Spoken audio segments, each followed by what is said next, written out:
Esto es Cabildeo Digital.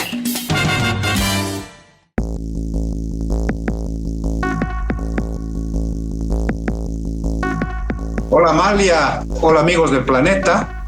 Estamos nuevamente con ustedes en Noticias de Último Momento para comentar, para analizar temas coyunturales muy importantes. Está, por ejemplo, la suspensión de los bloqueos en varias carreteras del país y lo que se viene en términos de presión social por la reaparición de los dólares, por la normalización del suministro de los combustibles. Vamos a estar hablando de este tema, pero también de las noticias que se han presentado a nivel de la Asamblea Legislativa.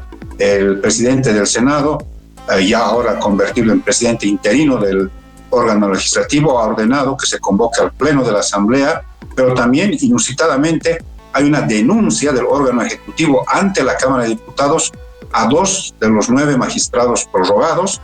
También vamos a hablar de las consecuencias que ha tenido toda esta presión, estos bloqueos para empresarios, para la producción de soya, todas las consecuencias económicas que tiene la crisis en este momento en el país. Y finalmente, las duras críticas del todavía vocero presidencial Jorge Richter, esta vez a la vicepresidencia del Estado. Amalia, ¿cómo estás? ¿Cómo te encuentras esta jornada con temperaturas bajas prácticamente en todo el país? Hola Cacho, hola amigos, bienvenidos, un abrazo cordial para todos. Bueno, se levantaron los bloqueos, obviamente en 48 horas, por más bloqueo que exista, no van a aparecer los dólares ni los carburantes. Al revés, los bloqueos han servido de pretexto a yacimientos para indilgarles la carencia de diésel, de gasolina y de gas licuado. Así es, Amalia, se han cumplido estas 48 horas. Es un poquito extraño, muy raro, lo que ha sucedido, por ejemplo, con el anuncio del ministro de Gobierno de que iba a utilizar a las fuerzas represivas, pero en la tarde-noche de ayer, o sea, cuando ya los bloqueos se estén levantando, esto sucedió sobre todo en Santa Cruz, que se levantó el bloqueo prácticamente a las 6 de la tarde en el Puente de la Amistad, en la unión de los municipios de Montero y otro municipio del norte. También se han levantado los bloqueos en Oruro, en Cochabamba, en Chuquisaca. Bueno, ya no hay en este momento bloqueo, está totalmente expedito. Los transportistas han anunciado que le dan un plazo al gobierno hasta mitad de este mes. De lo contrario, van a retomar las medidas de presión a partir del 17 de junio, dicen con carácter indefinido, pero también dejando la puerta abierta para una reunión con el presidente, porque ya estará acá de vuelta después de su periplo en Rusia.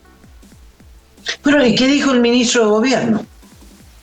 Bueno, dijo, vamos a utilizar las fuerzas de control de la policía si es que hasta esta tarde-noche no se levantan los bloqueos. Claro, parece que todo estaba organizado y efectivamente se levantaron los bloqueos. Solamente tuvo que actuar la policía en un bloqueo en Cochabamba, donde parece que se demoraron, ahí no quisieron levantar rápidamente y entonces los policías actuaron. No hubo una represión sañuda ni nada por el estilo, pero sí obligaron a los bloqueadores a que dejen expedita la vida. 26 millones de dólares han perdido los exportadores por este paro, por este bloqueo. Pero en realidad no es el primer bloqueo ni será el último. El país está bloqueado, ¿no? Bloquea el gobierno con medidas, exigencias para los exportadores, con un dólar subvaluado, etcétera, etcétera. El principal bloqueador de las exportaciones es el gobierno. Pero estas movilizaciones sociales, estos bloqueos por todo y nada, porque subió el precio del tomate, bloqueo, porque no hay garrafas de gas, bloqueo. En fin, el bloqueo es el instrumento de lucha preferido de todos los bolivianos. Cada vez que quieres algo, bloqueas tu esquina.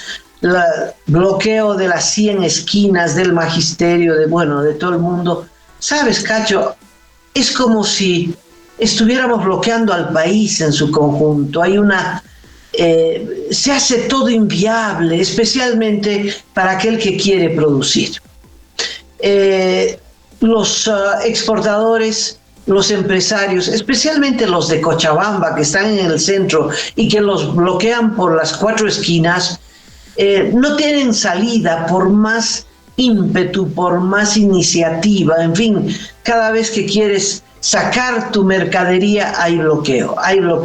26 millones en 2 días han perdido las exportaciones, pero en lo que va del año y en lo que va de estos 2 años y medio, casi 3 del gobierno de Arce, solo pérdidas. Y oficialmente los soyeros, exportaciones de soya, producción y exportación de soya, va para abajo, ¿no? Es decir, sobre llovido y mojado, Cacho. Si no habían dólares porque se dejó de exportar gas o porque se exporta menos gas, porque la minería no está aportando lo que debería aportar, etcétera, etcétera. Bueno, la esperanza era la agroindustria, y la agroindustria resulta que arroja cifras también negativas. El principal motivo, la sequía y luego las inundaciones en Santa Cruz. Dicen que la cosecha de verano, que siempre es la más abundante, ha sido la peor de todas. Los datos señalan que las exportaciones de semilla y habas de soya han caído en un 70%. Es una caída, pero en vertical. De 47 millones de dólares que exportaban en una cosecha, han logrado recuperar 14. De 47, 14. En derivados de soya, la caída ha sido del 32%. Producían 252 millones de dólares, 252, y han logrado recuperar 171. Hay menos dólares, también por esto. La exportación de soya ha disminuido en 600 millones de dólares. El año 2022 tenían un monto determinado, el 23, 600 menos. Entonces, si no hay un estímulo, ¿no?, una política oficial de estímulo, en fin, ni siquiera la soya. El déficit comercial, el 23 déficit comercial entre exportaciones e importaciones. Para cubrir las importaciones faltan 700 millones de dólares. Bueno, son cifras más que alarmantes. Y esa intención, Amalia, de querer acordar las cosas para encontrar una salida a este momento crítico, parece que también se perdió. Me estoy refiriendo a los acuerdos del 19 de febrero entre el gobierno y el empresariado boliviano, ¿no? Acuerdos que, por ejemplo, tenían entre sus puntos la liberación total, plena de las exportaciones, una subasta para los grandes consumidores diésel, la reducción, prácticamente la eliminación de los CDIMS. Bueno, quizás lo único que se ha cumplido es este tema de la captación de los bonos en dólares por parte del BCB y otros bancos privados, pero se siente que ni siquiera esta oportunidad que hubo de hacer cosas juntos se está materializando. Y entonces estamos viviendo un momento muy complicado en el país. Mira, como un dato que hace al bolsillo de la gente, reportan las principales redes de televisión en Santa Cruz que el kilo de tomates ha subido de 6 a 17 bolivianos en los mercados cruceños. Prácticamente se ha triplicado el precio del kilo de tomates. En el Alto, en la ciudad del Alto, que es donde llegan las verduras que luego son distribuidas a los mercados paseños, la caja de tomates ha subido de 160 bolivianos a 250 bolivianos. Y no es que es tomate importado. Ahí cae el argumento del gobierno de que estamos importando inflación. Los tomates son cochabambinos, de los valles paseños. O sea, está encareciéndose porque hay una especie ya de mercado paralelo para todo, Amalia. ¿Quieres gasolina? ¿Quieres diésel? Hay a 7 pesos el litro en el mercado negro. Han estado vendiendo garrafas de gas hasta 40 bolivianos. O sea, sí hay las cosas, sí hay especulación, pero es producto también de la crisis. No debían tomarlo los del gobierno como una mera, digamos, acto criminal de agio, de especulación. No, es también producto de la crisis. Y los que no sienten nada de esto, Amalia, pero nada de esto, son los jerarcas del Estado, porque han cobrado hace unos días su aumento salarial, retroactivo a enero de este año. Entonces, para ellos no pasa nada, ¿no? Ellos sí pueden combatir bastante bien este momento de crisis, ¿no? Pero así están las cosas, Amalia, y todo más bien apunta que se va a ir deteriorando más y más. Todos han recomendado, moros y cristianos, por ejemplo, reducir el déficit fiscal, cortar el gasto tan tremendo que se hace en la burocracia estatal, pero nada, en lugar de eso es aumento salarial. Entonces, caramba, las cosas no parecen que hubiese un sentido común mínimo en el gobierno de que estamos en un momento crítico, ¿no? Así que lamentablemente las cosas parece que van a ir empeorando en el curso de los próximos días, semanas, meses. Bueno, mientras se hace efectivo el incremento salarial en la jerarquía del aparato estatal, el sueldo del señor presidente ha sido reajustado, bueno, los jubilados no han recibido nada. Los rentistas no han recibido ninguna compensación en su renta y menos retroactividad. Entonces hay dos varas, ¿no? Y a propósito de los precios, Cacho, es interesante porque la gente empieza a sentir que los precios van a subir y hay que defenderse frente a la inflación. Entonces la gente que tiene un margen va y compra un poquito más. Si comprabas 1 kilo de arroz al mes, compra 2, por si acaso. Y si puedes, una bolsita de 5 kilos, y si puedes, 1 quintal. Entonces, la demanda en EMAPA de arroz y de azúcar se ha incrementado de manera impresionante. Entonces, EMAPA ha determinado racionar. ¿Qué quiere decir, Cacho? Que entonces estamos prontos a recibir una tarjeta de racionamiento, ¿no? Nos acercamos aceleradamente hacia el socialismo. Si empiezan a haber cortes de luz, ya llegamos. Caramba, Amalia, caramba, lo que estás diciendo realmente es preocupante. Me hace mucho recuerdo a la ODP. Recuerdo a la ODP. ¿Qué dirán los chicos de ahora? Dirán, bro, ¿qué es eso? ¿No? Bueno, pues, la época de la mega hiperinflación en nuestro país. Ojalá no nos estemos acercando a esto. Sí, es muy parecido. Había terminado 17 años de gobiernos militares y dejaron $0 en el Banco Central, como ahora. No había reserva monetaria.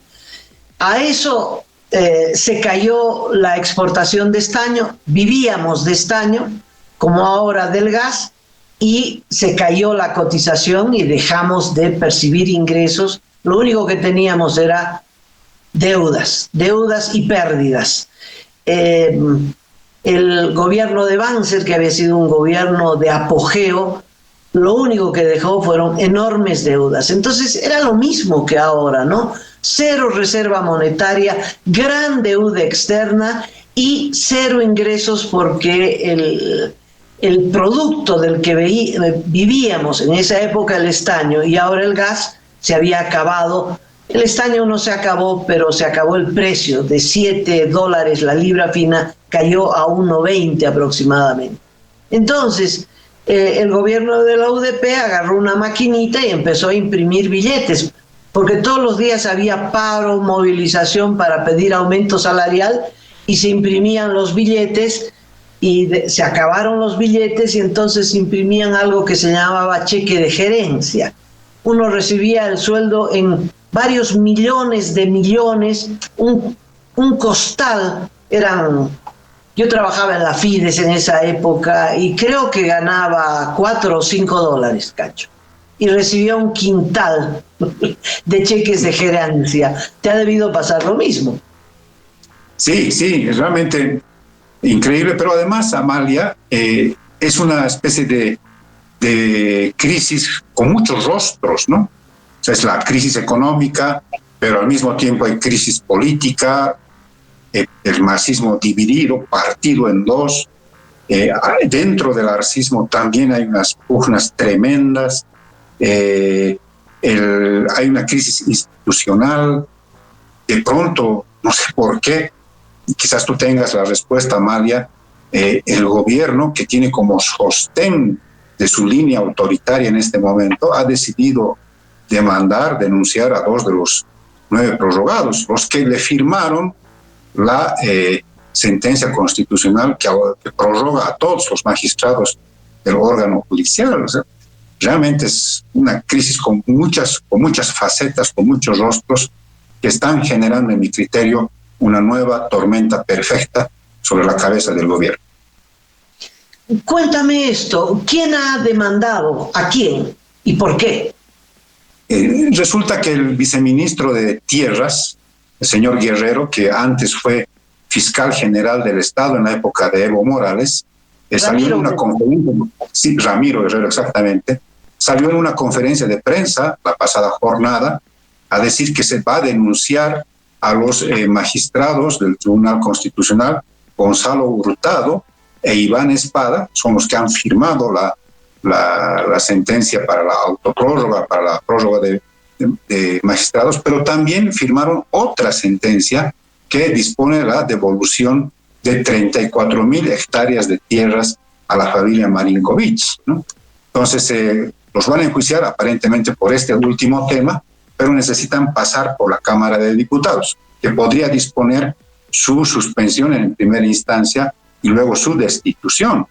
Pero el arcismo no tiene control en este momento en el Parlamento, ha perdido el control incluso en la Cámara de Diputados, es minoría el arcismo, y se lanzan con esta noticia, con este anuncio. Yo me imagino que eso va a descomponer la relación con los prorrogados, con los magistrados del órgano judicial y del Tribunal Constitucional. Vos te preguntaba, ¿cómo lees tú, cómo interpretas tú, Amalia, esta situación tan sui generis? El descontrol de Arce sobre su gobierno. Cacho, no es el gobierno de Evo Morales. Evo Morales les cortaba la cabeza. Te recordarás que alguien opinó y salió Álvaro García Linera diciendo: aquí no hay libre pensadores, aquí todos piensan como yo pienso, y si no, chao. Aquí todo el mundo hace lo que quiere, Cacho, ¿no? Yo creo que refleja esa división, esa debilidad del gobierno. Guerrero lo que quiere es sentar antecedente, no creo que quiera procesar a los magistrados, pero quiere dejar un antecedente. Yo presenté, ¿no?, la demanda en diputados eso no va a avanzar, o tal vez sí, aprovechan esta demanda para votar por unanimidad y tumbar a los magistrados, sería glorioso. Además es iniciativa de 2 funcionarios del gobierno. Tengo dudas de que tenga apoyo de Arce. ¿Será que Arce tiene las riendas del gobierno? Y de ahí saltemos a Richter, Cacho, porque creo que el vocero presidencial refleja lo que estoy diciendo. Es decir, es un gobierno, hay un presidente, pero varios gobiernos, me parece. Es bien interesante lo que acabas de decir, porque es en esta frase que has mencionado, un presidente con varios gobiernos, se refleja el descontrol, la descomposición, la falta de liderazgo político e institucional y estas crisis de los 1000 rostros, ¿no? Es muy complicado. Estamos en un momento tremendamente agobiante, muy amenazante, incluso hasta para la democracia de nuestro país. ¿Qué dijo Jorge Richter? La última. Bueno, en medio de tantas críticas que ha destapado el todavía vocero presidencial, dijo que en su criterio la vicepresidencia al mando de David Choquehuanca no aporta nada, ¿no? Y tiene razón, porque tenemos un vicepresidente que es un cuadro pintado en una pared, y por tanto él cree que hay que eliminar la vicepresidencia, ¿no? O sea, tampoco se ha animado a decir que hay que hacer una reforma constitucional, pero se lanzó con la idea de que la vicepresidencia tendría que comenzarse a evaluar si sirve o no sirve para el Estado boliviano. Pero él es el vocero presidencial, Cacho. Claro. Es la voz autorizada del presidente. El presidente está en Rusia abrazando a un genocida.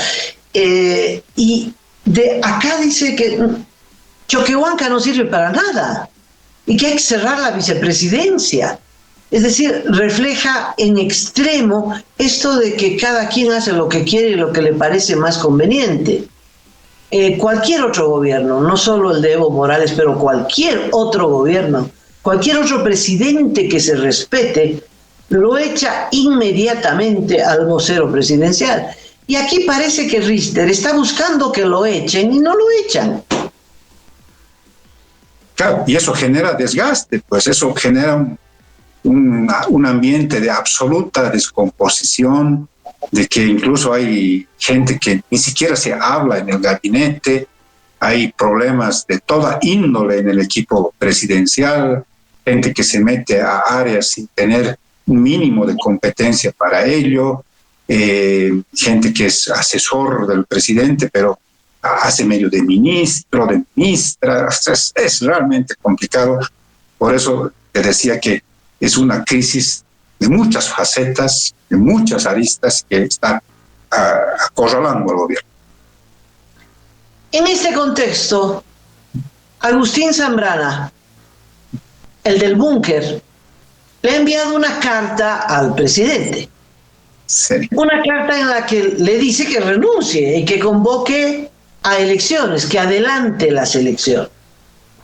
Bueno, no ha habido comentarios oficiales sobre la carta porque obviamente no quieren darle bola a Agustín Zambrana ni hacerlo crecer ni nada. En la oposición se hicieron todos al costado, ¿no? Por el temor de ser acusados de golpistas. Pero me parece que es una propuesta que no es golpista, me parece que es una propuesta, no te diría sensata, pero que ante una situación como la que estamos viviendo, la oposición también tendría que decir algo, Cacho, ¿no? Eso de, no, queremos que Arce esté hasta el último día de su mandato, sí, bueno, pero queremos que tome medidas, queremos que resuelva, ¿no? Ahora, si el gobierno no quiere resolver, Cacho, Zambrana dice que se adelanten las elecciones porque esto ya es inaguantable. Es de los dos lados, ¿no? Mira, hace una semana, más o menos, Carlos Mesa y Comunidad Ciudadana le plantearon al gobierno por esta línea, ¿no? Hagamos cosas conjuntamente para salir de este momento crítico. Te planteamos estos puntos para intentar resolver la crisis, sobre todo política e institucional. Nada, ¿no? Nada, ni siquiera lo vamos a pensar, a ver, veremos qué nos parece, nada de nada, ¿no? Por el otro lado, Agustín sale diciendo, señor presidente, acorte su mandato porque nos estamos yendo al precipicio. Nada, ni una reacción, ni siquiera esto que tú mencionas, golpista, está subiendo, ahora sí la derecha nos quiere golpear, ahí está la prueba, nada. O sea, es tan, ¿no? Discúlpame el término, por favor, yo pido disculpas por lo que voy a decir, pero es un grado de autismo político, pero que no tiene ya parangón. No encuentro una comparación con otro gobierno que sea tan ensimismado, tan acomplejado, tan sin falta de reacción y reflejos políticos. Pero lo grave de esto es que ese es el gobierno que tiene a su cargo el timón de un barco en el que estamos todos. Y es evidente que nos estamos hundiendo, Cachito, nos estamos hundiendo. Esto de la falta de dólares es solo lo que se ve. Detrás de la falta de dólares está todo el aparato productivo, cada sector lo siente de una manera más o menos intensa, pero es un país que está paralizando su aparato productivo. Los datos de la soya ya son alarmantes.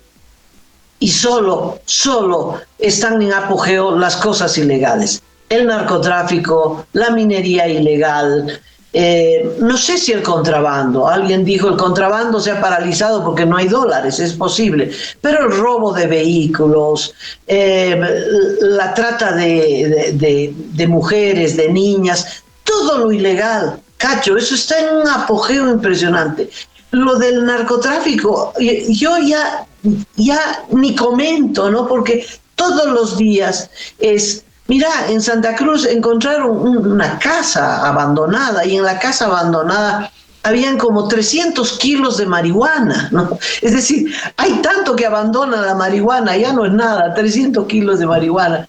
Han encontrado otra pista con una avioneta con otros 300 kilos de cocaína refinada de la más fina posible. Se lleva cocaína en garrafas de gas, en autitos de plástico más o menos grandes, en fin, la creatividad es infinita. Han agarrado un camión cisterna, en la parte de atrás llevaba también otros 300 kilos. Un cisterna que no logró entrar a la Argentina. Entonces hay un apogeo extraordinario, ¿no? De la droga, de la marihuana, de los vehículos robados, en fin, todo lo ilegal, eso sí, tiene un gran apogeo, generan sus propios dólares, una economía paralela. No se están quejando de falta de dólares. Por ese lado hay bastantes dólares. Así es, Amalia, y para finalizar quizás el programa, hay que comentar lo que ha sucedido en la pasada jornada con don Andrónico Rodríguez, que ahora siendo presidente interino de la Asamblea Legislativa Plurinacional, le ha ordenado al secretario general de la vicepresidencia a través de una carta para que convoque este jueves en la tarde a sesión del Pleno de la Asamblea, vale decir a senadores y diputados, para tratar las leyes antiprórroga, quizás el tema de la crisis económica.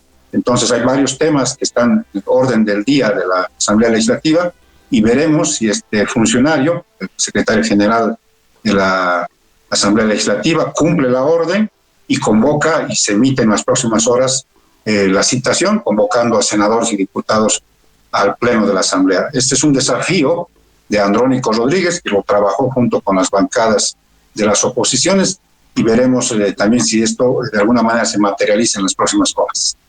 Pero ¿qué pasa si este funcionario, al igual que Choquehuanca, decide que no? Es decir, yo creo que les falta garra, ¿no?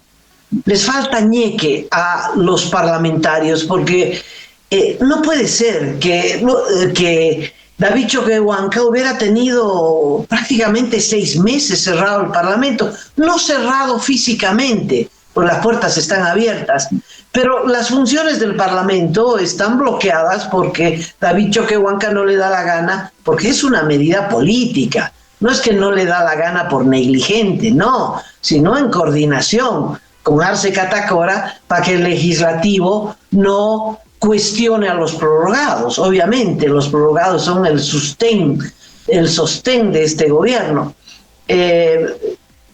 Pero viste, no se han revelado, han protestado, han habido sesiones con alegatos, en fin, pero no era suficiente, ¿no? Me parece, Cacho. Y bueno, ahora qué tal que el funcionario que depende de Choquehuanca no pierda la carta, ¿no? Y no haga caso y no hay sesión el jueves. Pues, porque además está la declaración de Jerjes Mercado, del jefe de bancada del arcismo, que dijo, no, aquí hay una orden de la justicia constitucional que le ata las manos a Andrónico Rodríguez. Es más, si esto prospera, hay que meter a la cárcel a Andrónico Rodríguez. Los electores de Jerjes Mercado deben estar patitiesos porque decir, ¿por quién hemos votado? ¿No? Por una persona que no cumple su labor, no quiere hacer cumplir el trabajo parlamentario. Y seguro que Jerjes Mercado ha cobrado su aumento salarial con retroactividad a enero de este año. Bueno, Cacho, nos vamos entonces. Así es, Amalia. Estaremos con ustedes, amigas, amigo, mañana en el programa de noticias de último momento con Amalia Paz. Hasta mañana. Hasta mañana.